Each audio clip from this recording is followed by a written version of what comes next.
അടുക്കണം വലവിരിക്കണം വേണ്ട പോലെ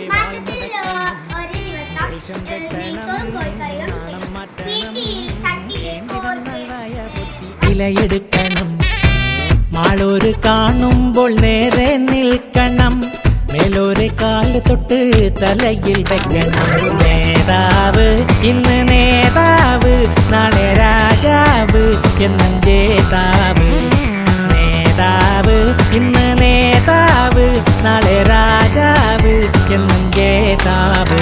very good morning to all of you. ഇന്ന് വിധി ദിനമാണ്. എല്ലാ പോളിംഗ് സ്റ്റേഷനിലെല്ലാം സജ്ജമായിരിക്കുന്നു. ഇനി വോട്ടെടുപ്പ് പ്രക്രിയ ആരംഭിക്കാൻ വെറും മണിക്കൂറുകൾ മാത്രമാണ് ബാക്കിയുള്ളത്.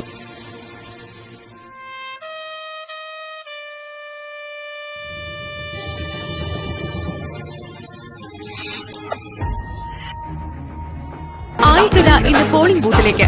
വിശദമായ രാഷ്ട്രീയ ആലോചനകൾക്കൊടുവിൽ ആയിക്കരയുടെ പ്രബുദ്ധ മനസ്സ് ഇന്ന് പോളിംഗ് ബൂത്തിൽ തങ്ങളുടെ സമ്മതിദാനാവകാശം രേഖപ്പെടുത്തുന്നു. വിവിധ പോളിംഗ് ബൂത്തുകളിൽ രാവിലെ മുതൽ അഭൂതപൂർവമായ തിരക്കാണ് അനുഭവപ്പെടുന്നത്. പോളിംഗ് ബൂത്തുകളിലും കനത്ത സുരക്ഷാ സംവിധാനം ഇലക്ഷൻ കമ്മീഷൻ സജ്ജമാക്കിയിട്ടുണ്ട്. പ്രായത്തിന്റെ അവശതകൾ അവഗണിച്ചും തങ്ങളുടെ ഏറ്റവും കൂടുതൽ വോട്ട് കിട്ടിയ അയന ഫാത്തിമ